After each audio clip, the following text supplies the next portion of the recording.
Hi, everyone, and welcome. I'm Nancy Slavin with Douglas Elliman Rockville Center, and I recently sat down with Michael Druker from our LA office. We spoke about something that's been weighing heavily on all of us, the recent devastating fires that have displaced so many residents across the region. Michael also gave us an update on what's happening in the market and how homeowners and home buyers are feeling during this time. At Douglas Elliman, we believe in supporting our communities, not just in times of success, but especially in times of need. And that's where Elliman Cares comes into play. Michael shared with us what we're doing to help those affected by these fires. So please watch our interview and learn how you can help make a difference. Hi, Michael. It's so nice to meet you on Zoom. Thank you. How Yeah, are great to meet you? you. How are you? I'm I'm good. I'm good. I am holding up well. I am as with everybody in LA, we are working through this.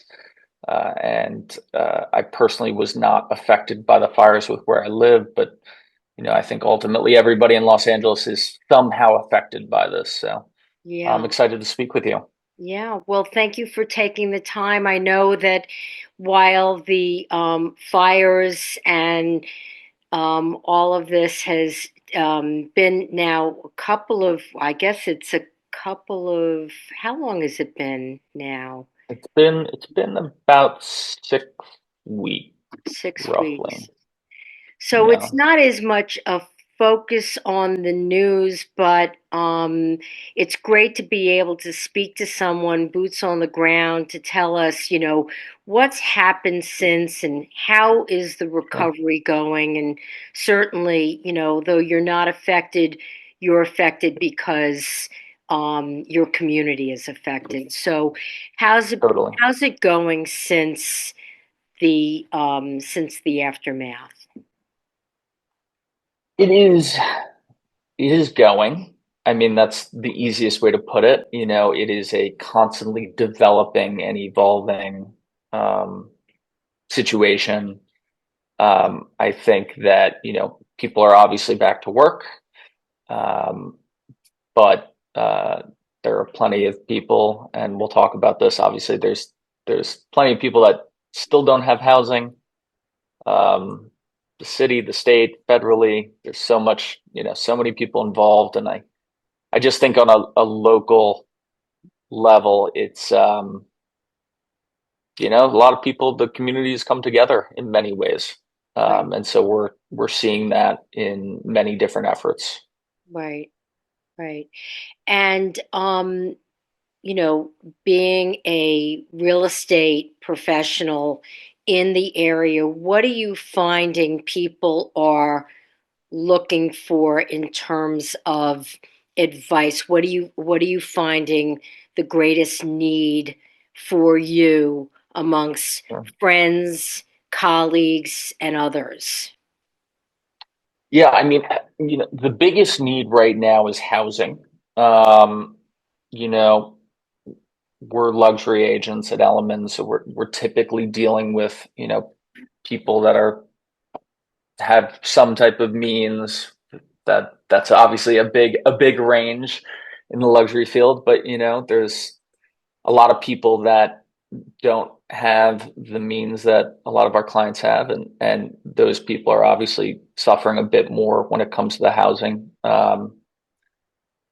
than others. But for our clients, it's really housing focused. I've made a real effort to help, clients, friends, find leases, Mhm. temporary housing, long-term leases that, I've been adamant about not taking any type of commission, and it's really just focused about, finding people housing. And I think on another level, there are, the people that had their homes burned. They are asking for advice when it comes to insurance, Mhm. in regards to their mortgage, and quite frankly, it's all questions that we typically deal with as real estate agents, and, Right. and we're looked Anyway. to for advice. And this is obviously a special situation that's different than giving typical information for those, but we're still looked to for that. And so I think as agents, and what I'm making an effort to do is keep up with those things as much as possible. And like I said before, every day there's something new. There's a new program, with lending where you could buy something up to almost 1.3 million, which unfortunately in LA doesn't get you much, but where you don't need to put any money down. And they just the state just passed something where they've delayed payments for mortgages Hmm. for 90 days. So those are the types of things that people are looking for, looking to learn about, and it's just important for us to keep up with that. Right. For those that are looking for temporary housing, are they finding it in LA or are they migrating? Where is this Yeah, population going? yeah, all over. It's still in LA. I mean, people's lives are here. Right. They still, their careers are here, their lives are here. I wouldn't say that there's, migration out of LA Hmm. because of the wildfires. I think we might get into a little bit later how the general market is and how it's been affected, but from a real estate perspective. But I think for housing, it's really just, there's a lot of rentals that have been put on the market. Um, we had a price gouging issue, which the state has now addressed. It's gotten actually a lot of brokers, agents, and homeowners that had price gouged in the beginning in trouble. And now the local MLS and the government and state, city, they're monitoring listings Right. very strictly to make sure people aren't price gouging. So, but ultimately, it's tough because people are, even with what I just said about the 90-day delay and having to make mortgage payments. I mean, people still have, eventual mortgage payments. Now they have to add rent to that. Right. How's insurance going to cover it? So many questions, but I think from a housing perspective, it's people live here, their careers are here, and so they're looking for housing here. Right. And it's getting eaten up, but affordability is an issue, Hmm. is the truth. Sure. So Sure. And what are you hearing of the recovery time frame of the affected areas? yeah, One time we were hearing, oh, it's not going to be for another 10 years. Then I'm hearing that there is money and investors and the red tape is really being studied so that there can be an acceleration in the recovery. What are you hearing in terms of that? yeah. It's I think that ultimately, this my opinion. I think that the 10-year frame is probably ending. Is going to end up being realistic because we're dealing with the government, we're dealing with the city, we're dealing with insurance companies, and in terms of insurance companies giving money back to giving replacement costs. For example, you're lived in one of these areas for 40 years. You decided you never really wanted to update your homeowner's insurance Right. with replacement costs. Okay, so what does that look like? These insurers also have no idea, or typically lack an idea of what building costs actually cost in LA, which are very high. Hmm. And so they may not compensate for what a real cost of construction is. And so I think 10 years between, having to clean up the debris. Yes, the governor has put things into place to try and speed it up and made initiatives, but we're talking about a lot of paperwork, um, a lot of houses that need to be rebuilt. Right. Realistically, we'd have supply chain issues when it actually does start to happen. And I think, 99% of people have never built a house. So the Right. people that I think currently have thoughts, especially the people without, a ton of means, that maybe have in the back of their mind that they will rebuild their house. Um, they've never built one. It's a long process. It's not an easy process. We're talking about pieces of land that are all different sizes and shapes and have Right. different topography. And Right. it's like no piece of land is the same here, especially in the Palisades where it's a lot of hillside. Yeah. And Do you and see so any it's yeah particular parts of LA that might actually get accelerated development that, might be up and coming areas that people might, migrate if they have to sit out for 5 to 10 years and they want to stay in the area, there might be areas that might get, development that were yeah in need of that. Any up and coming areas that you see might benefit? probably. I mean, there's definitely areas that will benefit. I mean, ultimately, it comes down to people being able to afford to purchase something Right. else. Right. Um, I think ultimately um, we don't have a lot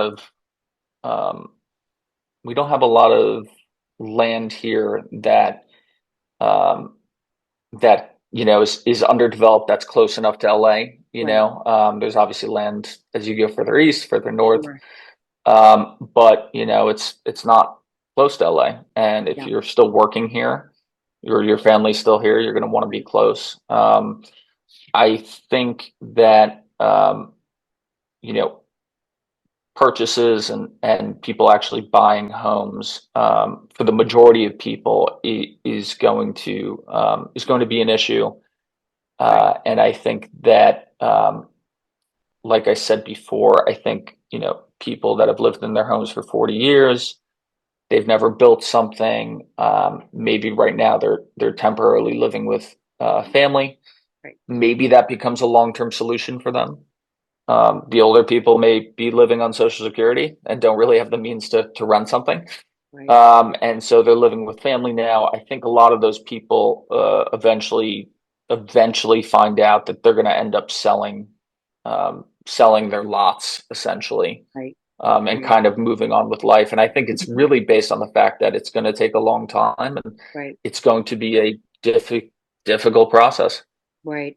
So So, speaking of which, in terms of your life as a real estate professional, what does yeah, that look like now versus pre-fires? Like, what are sure. you finding that you're doing, most, what what does your Yeah. day look like besides being a Um, new I dad? Yeah, yeah. Being a new dad is definitely wonderful and changes my day work wise as well. Yeah. But as needs come up from friends and clients, obviously I'm prioritizing that. Um, Ultimately, the market still continues, Hmm. and we're still listing things. We still have a lot of upcoming listings.